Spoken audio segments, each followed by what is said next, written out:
보도의 진실과 시청자의 진심을 알아봅니다. YTN 뉴스 FM 열린 라디오 YTN, 저는 프로듀서 김양훈입니다. 한 유튜브 채널에서 가수 김건모 씨의 성폭력 관련 영상을 올리면서 이를 받아 쓴 기사들과 추측성 글들이 쏟아지고 있는데요. 미투이든 성폭력이든 부조리한 문제점이 있었다면 당당히 고발하고 비판해야 하는 것은 맞습니다. 그런데 이 폭력성 주장들이 과연 성폭력 피해자에 대한 보호나 성범죄 예방을 위한 사회적인 문제의식을 담고 있는지에 대해서는 비판의 소리가 높은데요. 잠시 후 미디어 비평에서는 최근 한 유튜브 채널에서 계속해서 공개하고 있는 유명 가수에 대한 성폭력 의혹 보도들과 이를 확대 재생산하는 언론의 보도 내용 짚어보겠습니다. 12월 28일 토요일 순서 바로 시작하죠.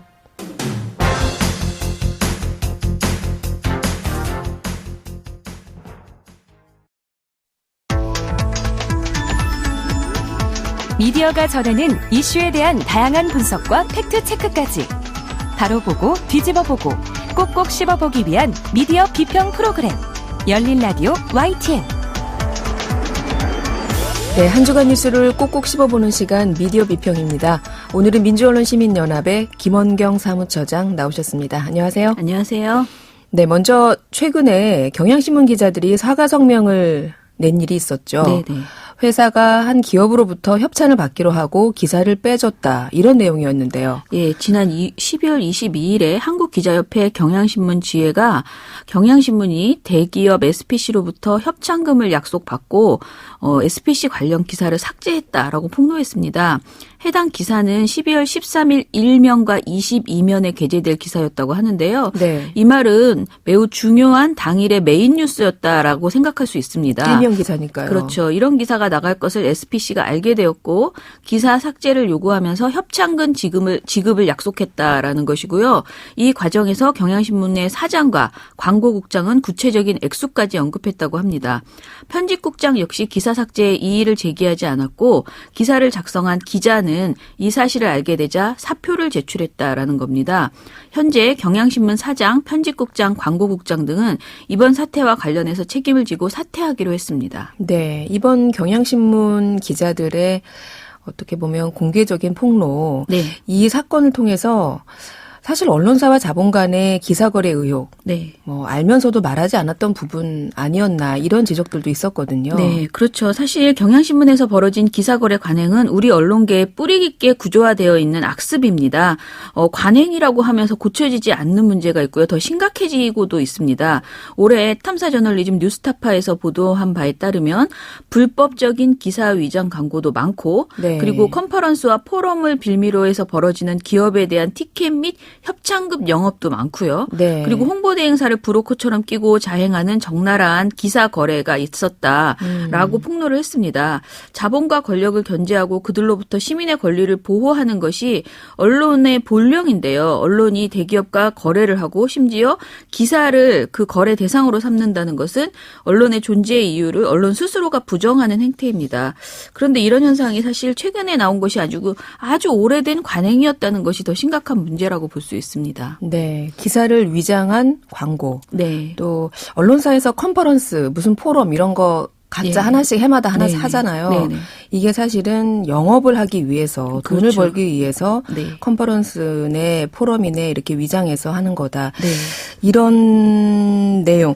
근데 경향신문에서는 이게 이번이 처음이 아니라 올해 초에도 비슷한 일이 있었다고요? 네, 올해 초에 3월에 대기업 일감 몰아주기 기획 기사가 경향신문에서 기획돼서 거의 완성됐는데 이게 보도되지 못했다라면서 기자 70여 명이 항의하는 성명을 낸 적이 있습니다. 네. 당시에는 그 기사에 구체적인 거래나 압력이 작용했다라는 것은 나오지 않았었고요. 다만 경향신문 사측이 현대차, 한화, SK 등 대기업의 이름이 한꺼번에 나와서 이건 너무 부담된다 라면서 이제 부담감을 표했다라는 거예요. 당시에는 관성화된 대기업과의 기사 거래로 사전 기사 검열이 벌어졌다면 이번 일은 기사 거래를 실제로 시도하다가 일선 기자들의 저항이 터져 나온 것이다라고 볼 수 있습니다. 네.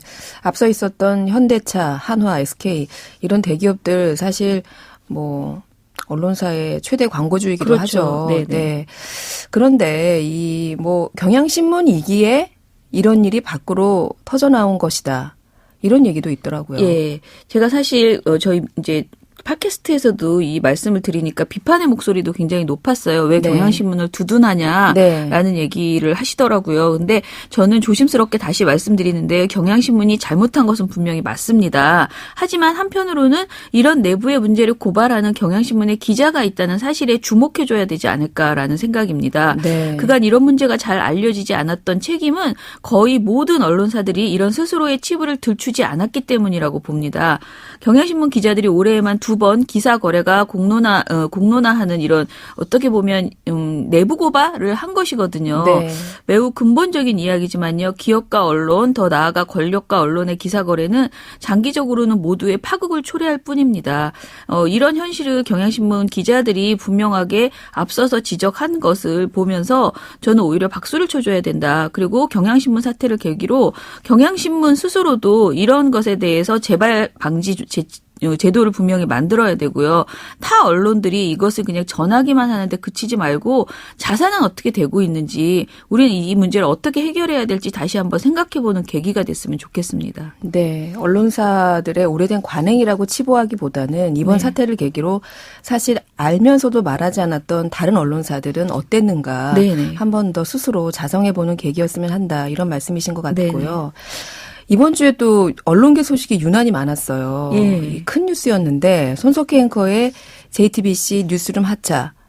이번 한 주 가장 큰 뉴스가 아니었나 싶은데 이것도 잠깐 짚고 넘어갈까요? 네, 23일에 손석희 JTBC 사장이 앵커직에서 물러나겠다고 밝혔습니다. 그러자 JTBC 기자들은 당일 유례없는 긴급총회를 열고 보도국 구성원들이 배제된 채 결정된 것이다 라면서 반대하는 입장을 밝혔습니다. 이와 관련해서 미디어오늘에서는 회사에서 먼저 손 사장에게 하차를 제안했다는 복수의 증언을 확보했다라고 하면서 보도를 했어요. 여기서 회사라는 것은 홍석현 중앙홀딩스 회장과 홍정도 JTBC 중앙일보 사장 이하 오너 일가다. 이들이 수개월 전부터 손 사장의 하차를 종용했다는 것이다. 이렇게 보도를 했거든요. 네. 그런데 막상 손석희 사장은 다른 입장을 밝혔죠. 네. 네. 손석희 앵커도 바로 자신의 입장을 밝혔어요. 예. 네. 손석희 대표이사는요, 보도국 구성원들에게 보낸 메일에서 앵커 하차 문제는 1년 전부터 사측과 이야기한 바 있다. 이미 오래전부터 얘기해 왔다. 그렇죠. 네. 경영과 보도를 동시에 한다는 건 무리라는 판단은 회사나 나만 할 수 있는 것이어서 이해했다. 중요한 것은 사측이 제안했지만 동의한 건 저라는 것이다. 라고 강조했고요. 누가 뭐래도 JTBC는 새해에 새로운 전망으로 시작할 것이다. 오랜 레거시 미디어의 유산이라고 할 수 있는 나는 이제 카메라 앞에서 물러설 때가 됐다라고 마무리를 했습니다. 네. 손석희 앵커 하면 이 JTBC 메인 뉴스, JTBC 보도 어떤 기조라고 할까요? 네네. 이런 거에 상징성이 굉장히 큰 분이었잖아요. 네. 그래서 시청자들도 좀 깜짝 놀랐던 것 같아요. 그렇죠. 이제 손석희 앵커 본인은 자신의 결정이라고는 하지만 어찌됐든 사측의 제안 때문에 물러난 것 아니냐라는 네. 걱정들을 많이 하는 거고 손석희 사장이 물러났을 때 과연 JTBC가 그동안 6년 동안 가져왔던 어떤 보도의 기조를 유지할 수 있을 것인가 네. 그 품질을 유지할 수 있을 것인가 네. 걱정하는 것이죠. 네. 손석희 저널리즘에 대한 책을 쓰기도 했던 미디어오늘의 정철훈 기자는요. 본인의 기사에서 손석희 사장이 앵커직에서 물러나는 것은 단순히 메인 뉴스의 간판이 바뀌는 것이 아니고 보도의 구심점이 사라지는 일이다. 손 사장이 앵커직에서 물러나면 메인 뉴스의 틀을 잡는 오후 편집회의에 들어갈 명분이 없어진다. 그래서 6년 4개월간 보도 방향과 주요 아이템을 잡아왔던 손석희라는 구심점이 하루아침에 사라지는 것이다. 수많은 이해관계로부터의 압력을 막아주던 방패도 약해질 수밖에 없다. 이렇게 평했거든요. 이런 걱정은 사실 모든 분들이 하시고 있을 텐데요. JTBC 뉴스가 어떻게 변화할지 주목해 볼 만한 상황인 것은 사실인 것으로 보입니다. 네, 최근 들어서 JTBC 뉴스가 조금 시청률에서 약세를 보이면서 네. 여러 가지 의견들이 있었는데 이 손석희 앵커마저 하차하는 이 상황, 네. 과연 어떤 반전이 이루어질지 아니면 여러 시청자분들이 우려하시는 것처럼 또 하나의 악재가 될지 좀 더 지켜봐야 될 것 같습니다. 네. 자, 간단히 짚어보려고 했는데 좀 길어졌는데요. 네. 원래 우리 메인이 준비하신 내용이 네. 이 가로 세로 연구소 이 네. 유튜브 채널에 가수 김건모 씨에 대한 성폭력 의혹 제기 네, 네. 이 내용이었죠. 네. 사실 이 내용은 정말 많은 국민들이 다 알고 계실 거예요. 하도 보도가 많이 나오니까요. 예. 지난 6일에 김세희 전 MBC 기자와 강용석 변호사가 설립한 가로세로 연구소의 유튜브 라이브에서 김건모 씨에게 성폭행을 당했다는 피해자의 증언을 보도하기 시작했습니다. 네. 문제는 이 과정에서 구체적이고 매우 자극적인 방식으로 가해 방법이 묘사됐고요. 피해자가 성적 행위의 대상처럼 인식될 만한 매우 선정적인 내용이 많이 나왔다는 점입니다. 네. 그런데 매우 선정적인 이런 유튜브 방송의 내용을 기성 언론들이 마구잡이로 받아쓰고 있다라는 것을 저는 지적하고 싶습니다. 네. 이 김건모 씨가 워낙 유명하고요. 네. 또 최근에 한 TV 예능에서 소탈하지만 약간 4차원적인 그런 네. 싱글 라이프 네. 그런 걸로 인기를 막 끌었었고 마침 또 결혼하겠다는 네. 그런 발표가 있었던 상황이었기 때문에 이번 성폭력 논란이 더 충격적이기도 했는데요. 네. 그렇다 보니 이런 기성 언론들이 유튜브에서 나온 폭로를 더 자세히, 너무 자세히, 자주 네. 다룬다는 생각은 좀 들더라고요. 네. 그러니까 제가 말씀드리고 싶은 것은 유튜브 라이브에서 그런 내용이 나왔다 하더라도 기성 언론이 그걸 그대로 받아쓰는 것은 절대 안 된다. 그리고 네. 또 이런 것도 있어요. 이제 피해자가 본인이 미투를 한 거잖아요. 그렇죠. 그러면 미투하는 사람은 대부분의 어떤 속성이 내가 당한 것을 정말 증명하고 싶기 때문에 구체적인 정황을 하나라도 더 얘기하려고 해요. 그러다 보니까 언론에 그대로 나가서는 부적절한 어떻게 보면 수사할 때만 말할 수 있는 수준의 그렇습니다. 내용들도 나오게 되거든요. 네. 그런데 이런 내용들을 언론이 그냥 완전히 다 받아 쓴 거예요. 네. 게다가 제가 더 걱정하는 거는 이런 선정적인 보도를 내놓은 매체가 그냥 이름 없는 인터넷 언론사 조금 우리가 말하는 주요 매체가 아닌 곳에서만 그런 게 아니고요. 네. 주요 일간지들, 경제지들 모두 다 이런 보도들을 받아쓰고 있다라는 것이에요. 제가 제목을 그대로 말씀드리기 너무 어렵고요. 그냥 이것도 불편하지만 왁싱, 노출, 지퍼 이런 식의 키워드가 제목에 그대로 나오고 있고 네. 내용은 말도 못하게 그 유튜브 내용을 그대로 다 전하는 보도들이 나가고 있습니다. 시청자나 독자들이요. 과연 유흥업소의 종류를 구분하고 어떤 업소가 불법 성매매를 하는지 등의 여부를 모두 알아야 될까요? 그리고 김건모 씨의 성취향이나 이런 거 우리 알 필요가 전혀 없는 내용이에요. 네. 그런데 이런 걸 미주알 고주알 엄청나게 자세히 알려주고 있는 보도들이 지금 포털을 누르면 그대로 떠 있다는 사실이거든요. 네. 이런 보도의 가장 큰 문제점은 성폭행 피해 사실 자체를 성애화하게 되는 거잖아요. 네. 그래서 성폭행을 막는 보도가 되는 게 아니고 오히려 성폭행을 유발할 수 있는 보도가 네. 된다는 게 네. 그리고 범죄의 심각성을 낮춰보게 되는 흥미 위주로 보게 되는 이런 문제를 일으키게 됩니다. 그렇습니다. 네. 특히 이번 김건모 씨 의혹 보도에서는 그 피해 당사자가 유흥업소에서 일하는 여성이었어요. 그래서 네. 관련 기사의 댓글을 보니까 참 입에 담기가 쉽지 않은데요. 네. 근데 저는 댓글도 문제지만은 그런 댓글을 가져다가 다시 기사를 쓰고 있는 네. 언론 보도가 더 심각하다라고 생각하는데요. 다시 말해서 유흥업소 직원은 강간해도 된다? 뭐 문제적 이런 의견을 비판 없이 전달하는 보도들이 계속 있습니다. 네. 이런 기사들은 내용이 이런 거예요. 유흥업소 종사자와 성관계를 맺었던 사람들이 이게 강간죄가 되느냐라면서 법률 상담을 하는 경우가 지금 잇따르고 있다라는 네. 내용을 보도를 하고 있거나 또는 유흥업소 직원과 관계를 했는데 이게 강간죄가 맞냐? 너무 걱정이다. 뭐 이런 식의 그리고 유흥업소 직원은 미투하는 것이 적절치 않다, 부당하다라는 댓글들이 있는데 이런 댓글들을 막 모아서 보도로 전하고 있는 것입니다. 네. 유흥업소라는 것은 합법입니다. 그렇다면 유흥업소 직원은 존재하게 되어 있고요. 그런데 유흥업소 직원은 그러니까 성폭력이 안 된다? 이거는 진짜 말이 안 되는 이야기거든요. 기본적으로 한국에서는 성폭력이라는 것은 그렇죠. 본인이 동의하지 않으면 다 성폭력입니다. 그렇습니다. 그런데 이런 얘기를 지금 버젓이 따지고 있는 댓글이 있고 그걸 기사화해준다? 네. 이거는 말도 안 된다라고 생각을 합니다. 네, 그렇습니다. 더구나 한국에서는 성매매가 불법이죠. 네, 네. 그래서 유흥업소에 가는 게 합법이라 할지라도 예. 거기서 이루어지는 성매매 자체는 불법인데요. 네. 과거에 우리가 이 성폭력 보도 가이드라인 이런 것들을 만들면서 언론 보도에서 이런 부분들을 굉장히 조심스럽게 또 네. 피해자 입장에서 다루는 이런 게 좀 정착돼 오나 싶었는데 요즘에 유튜브 때문에 이런 네. 것들이 좀 많이 다시 무너지고 있다 이런 생각 드는데 어떠십니까? 예, 맞습니다. 저는 사실 이번 김건모 씨 그 성폭력 관련 그 보도를 보면서 우리의 성폭력 보도를 가이드라인을 만들고 언론들이 같이 자정하면서 지나온 세월이 있어요. 네. 그 15년을 그냥 다 원점으로 돌려버렸다라는 생각이 들었어요. 그래서 너무 화가 나서 저는 처음에 기사를 보면서 막 정말 눈을 비볐어요. 이게 지금 2019년에 기사 맞나라고 네. 생각될 정도로 우리에게 정말 많은 성폭력 사건이 있었고요. 그 성폭력보다 더 끔찍한 성폭력 보도가 있었어요. 네. 그래서 그런 야만의 시절을 겪으면서 우리가 이런 식의 성폭력 보도는 결코 우리 사회에 도움이 되지 않는다라고 해서 가이드라인을 만들고 많은 언론사들이 그동안 자정하는 모습을 보여왔습니다. 지금 초등학생들도 같이 보고 있는 포털 사이트에 엄청나게 부적절한 기사들이 계속 돌아다니고 있어요. 네. 저는 이 사안에 대해서 언론사뿐만 아니고 포털도 도대체 이거를 계속 이렇게 방치해도 괜찮은 것인가 네. 보다 적극적인 대안을 내놔야 된다. 이제 우리가 할 수 있는 게 뭔지 빨리 찾아서 막아내야 된다라는 생각을 하게 됩니다. 네, 오늘은 김건모 씨 성폭력 의혹 보도와 관련해서 이런 것들을 무작위적으로 폭로하고 있는 유튜브 채널도 문제지만 네.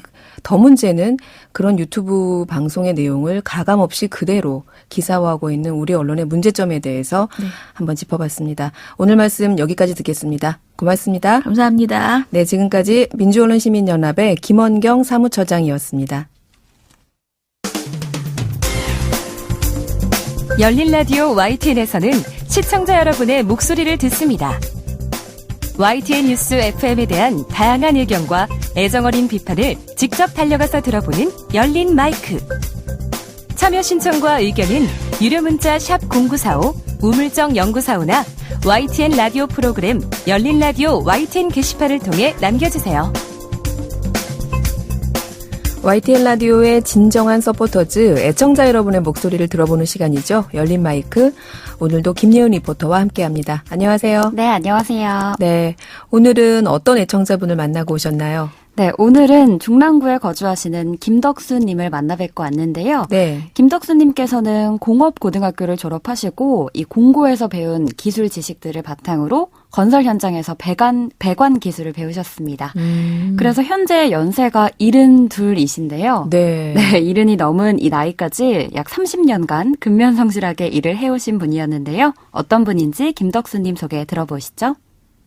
네, 안녕하세요. 저는 건설 현장에서 한 25년간 보일러실 기계 점검하고 그런 관리자 역할을 했는데 요 근래 교통사고가 나가지고 당분간 집에서 쉬고 있습니다. 김덕수고요. 나이는 72살입니다.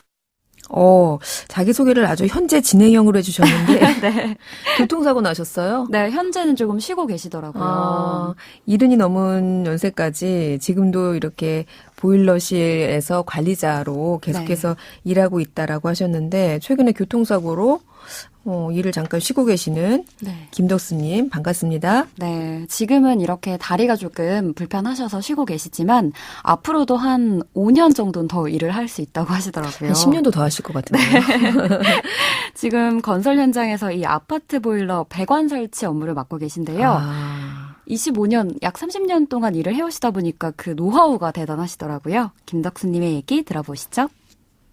기술자들은 뭐 나이 많을수록 기술이 자꾸 노하우가 축적되기 때문에 젊은 사람들하고는 좀 차원이 틀리죠. 이러는 게. 처음에 일 시작할 땐 뭐 IMF 터지기 전에부터 했는데 자부심을 느끼죠. 이제 앞으로도 뭐 한 5, 6년은 더 하려고 현장에서 찾으니까. 나만의 노하우가 있다. 네. 나는 차원이 다르다. 네. 자부심을 느낀다. 비교할 이렇게 수 말씀하셨어요. 네. 이런 분들을 우리가 보통 명장이라고 하죠. 네, 25년 동안의 그 배관 기술로 명장이 되신 김덕수님. 그런데 어떻게 YTN 라디오를 듣고 계신 거예요? 네, 현장에서 이제 일하는 시간대에 짬짬이 듣고 계셨는데요. 관련해서 김덕수님 얘기 들어보시죠. 내가 반장이니까 돌아다니면서 체크하고 지도해주고 그러니까 시간이 많이 남죠. 그러니까 이어폰 항상 끼고 다니고 그러면 시간도 잘 가고 재미있고 그래서 보내는 거예요, 시간. 계속 YTN을 듣고 있다 보니까 조현지 아나운서도 있고 박지희 아나운서, 박귀빈 아나운서, 김명숙 아나운서, 전진영 씨. 요 근래에는 유다원이 또 있대요. 심야 방송하는 시간마다 전부 재미가 있더라고. 네, 저희 아나운서들 이름을 쫙 깨고 계신데 네. 여자 아나운서들만 기억하시는 것 같은데요. 저희 뭐 최영진 아나운서도 있고 장원석 아나운서도 그렇죠. 있고 남성 아나운서들도 있는데 유독 이 여성 아나운서들을 애정하시는 것 같습니다. 네. 네, 정말 저희 라디오 프로그램을 새벽 아침부터 또 늦은 심야 방송까지도 열혈 청취하고 계셔서 네. 프로그램도 전부 다 알고 계셨고 이렇게 진행자분들의 이름도 다 알고 계셨는데요. 진짜 얘기를 나누다 보니까 방송국의 소속 직원인 줄 알았습니다. 네. 그리고 또 특별히 이 프로그램을 유독 애청취하고 계셨는데요. 어떤 프로그램인지 이어서 들어보시죠. 생생경제 김 PD님이 싹싹하고 아주 친절하시더라고.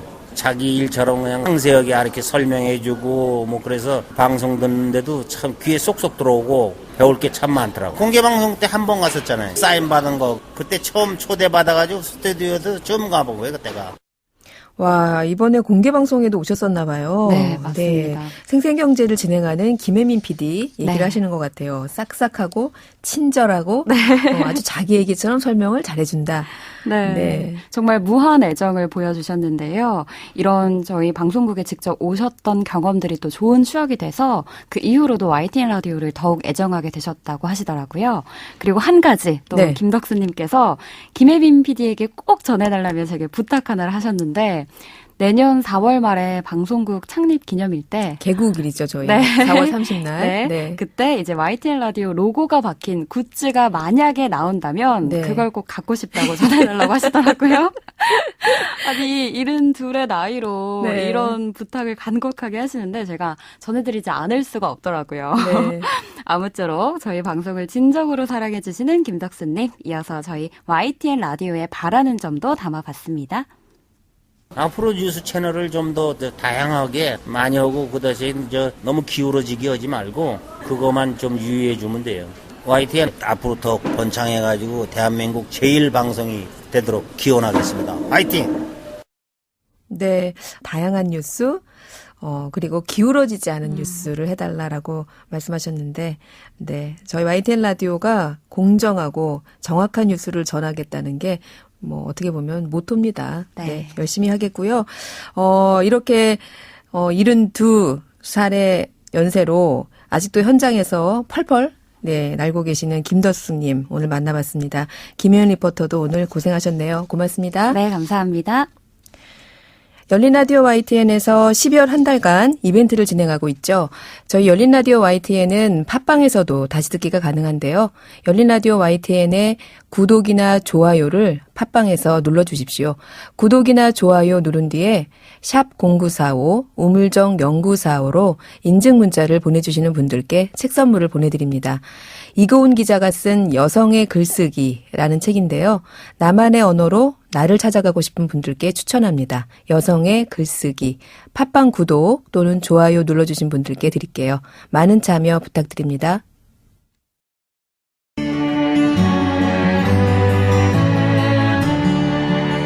더불어 사는 세상, 함께 살아가기 위한 공동체의 가치와 나눔의 의미를 생각해봅니다. 열린 라디오 YTN. 플라스틱 대란 기억나십니까? 지난 2017년 7월 중국 정부가 폐플라스틱 등 고체 폐기물 24종의 수입을 중단하겠다고 발표하면서 우리나라의 폐플라스틱 수출을 받아줄 곳이 없다는 우려가 제기됐던 일입니다. 테이크아웃, 배달 음식이 늘어나면서 일회용 플라스틱 용기 사용은 점점 늘고 있는데요. 이 플라스틱 용기들이 어떻게 폐기되는지에 대해서는 우리가 미처 신경 쓰지 못하고 있는 게 아닌가 싶습니다. 상황은 매우 심각하다고 합니다. 오늘 그린피스 김희석 캠페이너와 함께 이 이야기 나눠보겠습니다. 안녕하세요. 네, 안녕하세요. 네. 현재 우리나라의 폐플라스틱, 재활용이라고 해야 될까요? 폐기라고 해야 될까요? 이 폐플라스틱 어떤 상황입니까? 국내의 플라스틱 소비량은 2015년도 기준으로 132kg이라고 전 세계 3위를 차지한다라고 많이 보도가 됐어요. 하지만 이 수치는 원료 소비량으로 이제 포함이 돼서 수출량까지 포함되어 있는 수치거든요. 그래서 네. 개인의 이제 소비량을 지칭하는 건 아니죠. 근데 이제 그래서 국내의 플라스틱 사용량을 대부분 폐기량으로 으로 이제 네. 판단을 하고 있는데요. 이제 2017년도 기준 플라스틱 폐기물 발생량은 이제 7.9천만 톤 정도라고 이야기를 하고 있어요.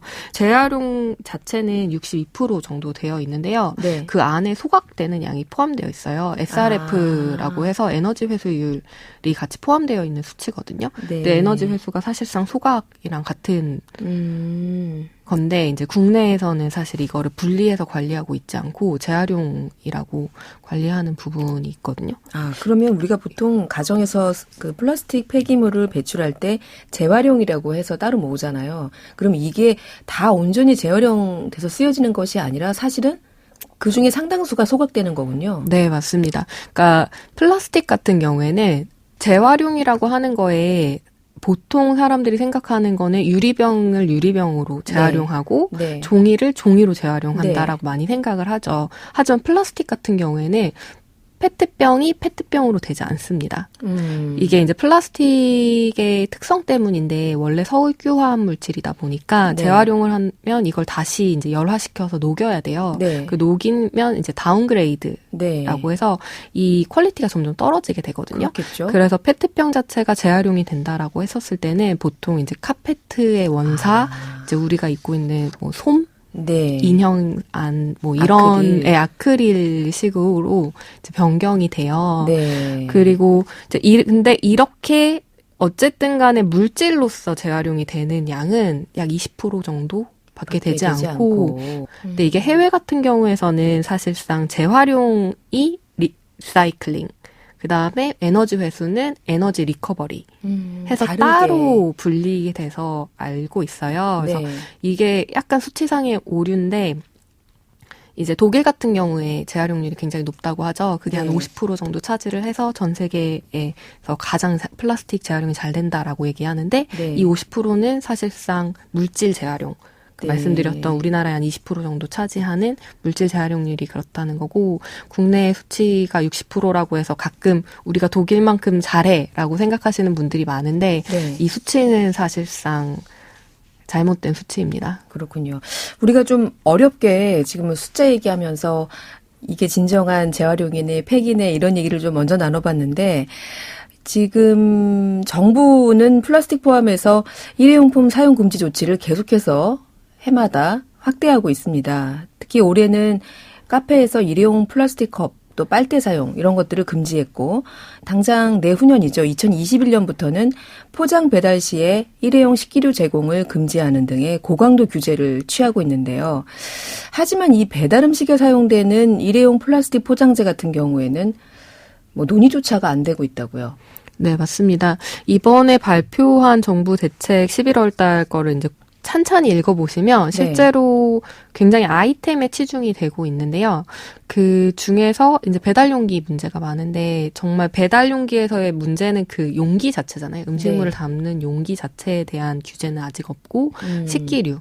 그래서 숟가락이라든지 젓가락이라든지 이런 좀 작은 부분에 초점이 맞춰 있는 것도 사실이고 그리고 여러 가지 아이템들을 이야기를 했지만 사실 이게 지금 시장에서 이미 줄이고 있는 것들이거든요. 네. 비닐봉지라든지 빨대라든지 식기류는 이미 시장에서 줄이고 있는 부분인데 그거에 대해서 좀 추가적인 부분은 없었다라고 저희는 보고 있습니다. 네. 이 일회용 플라스틱이라고 하면 저희가 알고 있는 보통 이런 뭐 테이크아웃 할 때 그 커피 잔이라든가 아니면 음식을 담을 때 쓰는 뭐 어떤 용기 이런 걸 얘기하는 게 아닌가요? 네, 맞아요. 그것들이 일회용 플라스틱이라고 보통 지칭을 하는데 네. 또 아이러니한 점은 지금 현재 법규상으로는 일회용품에 이런 것들이 포함되어 있지는 않습니다. 국내 일회용품이라고 지정되어 있는 것들이 이제 한 10가지 종류가 있는데요. 네. 그 중에 한 5가지 정도가 일회용 플라스틱이 포함되어 있고 네. 거기에 이제 상당 부분이 우리가 보통 생각하는 일회용 플라스틱이라고 하는 정의에서 벗어나 있어요. 그래서 그린피스는 계속 이제 일회용 플라스틱에 대한 법적인 정의를 확실하게 내리고 거기서부터 줄여나가야 된다라는 이야기를 하고 있는데 네. 지금 현행 법규상 정해져 있는 일회용품 이라는 거에 이제 정부가 너무 매몰되다 보니까 좀 늪에 빠진 게 아닌가 라고 생각하고 있습니다. 네, 이 말씀을 들어보니까 그러면 우리나라 같은 경우에는 일회용 플라스틱에 대한 정의 자체도 없고 얼마나 사용하고 있는가에 대한 그렇다 보니 통계도 부정확하고 그렇다 보니 정부에서는 뭐 일회용 컵 사용을 줄이자, 비닐봉투 사용을 이제부터 규제하겠다, 빨대 사용을 하지 말자 이런 핀셋 규제만 하고 있다라는 말씀이신 것 같은데 그러면 굳이 우리가 이렇게 계속 일회용품을 줄이고 재활용에 동참하자는 이런 것들을 계속 할 필요가 있나 이런 회의가 드는데 어떻습니까? 사실 맞습니다. 맞아요? 네. 아, 그래요? 뭐 필요하죠. 사실 이제 배달용기 받으면 세척해가지고서 분리수거하자 이런 네. 것들을 많이 신경 쓰고 계시잖아요. 네. 근데 이게 사실 다른 플라스틱을 오염시키지 않는다 정도의 이제 의미가 있는 것이고 대부분의 가정용에서 나온 플라스틱들은 소각이 돼요.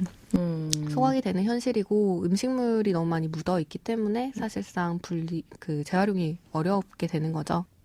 자, 오늘 말씀 들으니까 매일매일 집에서 하고 있던 이 일회용품 재활용, 분리수거 이게 너무 의미 없어지는 게 아닌가라는 제가 회의가 좀 드는데 자, 그러면 이제 어떻게 됩니까, 이거?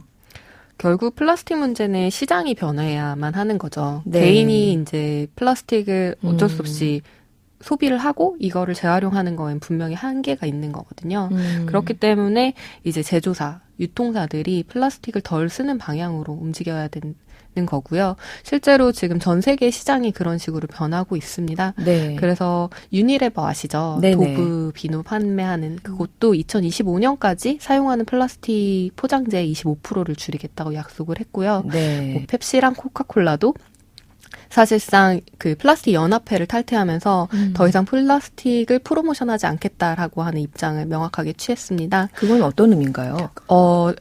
지금 코카콜라나 펩시콜라는 더 사용하고 있는 페트병 자체를 네. 100% 리사이클링하는 페트병으로 사용하겠다라고 하는 목표를 가지고 재활용을 100% 하려고 하는 노력을 하고 있어요. 그러니까 페트병 같은 경우에는 플라스틱 중에서 가장 재활용이 잘 되는 소재거든요. 네. 그래서 이쪽으로 좀 방향을 틀었고, 그다음에 테스코랑 이제 세인즈버리, 네. 이제 영국에서부터 이제 슈퍼마켓들도 변화를 하겠다라는 목소리를 내면서 세인즈버리 같은 경우에는 2025년까지 이제 플라스틱 사용량을 50%까지 감축을 하겠다. 라고 이야기를 했고 유통 체인인가 보죠. 유통 체인에서요. 그리고 테스코 같은 경우에도 공급자들에게 우리에게 더 이상 과대 포장하는 제품을 공급하지 말아라. 우리는 과대 포장이 하지 않는 제품들을 조금 더 판매를 하겠다라고 하는 입장을 명확하게 취했습니다. 네. 국내에서도 대형마트에서 일회용 비닐봉투 사용을 금지했잖아요. 네. 네. 근데 그럼에도 불구하고 이렇게 코카콜라나 펩시 같은 제조사에서 어쩔 수 없이 그 플라스틱 용기를 사용할 수밖에 없는 이 제조사들이 앞장서는 게 무엇보다 더 선행되어야 된다. 이런 말씀이신 것 같아요. 네. 새해에는, 여러분, 네. 텀블러 물론 갖고 다니시면서 일회용품 줄이는 것도 동참하셔야겠지만요. 이런 기업들은 어떤 식으로 일회용 플라스틱에 대해서 정책을 갖고 있는지 또 정부는 이것들을 어떻게 감시하는지 한번 지켜보는 그런 새해 되셨으면 좋겠습니다. 오늘 말씀 잘 들었습니다. 감사합니다. 네, 지금까지 그린피스의 김희석 캠페이너였습니다. 열린 라디오 YTN 12월 28일 토요일 순서 이제 마칠 시간입니다.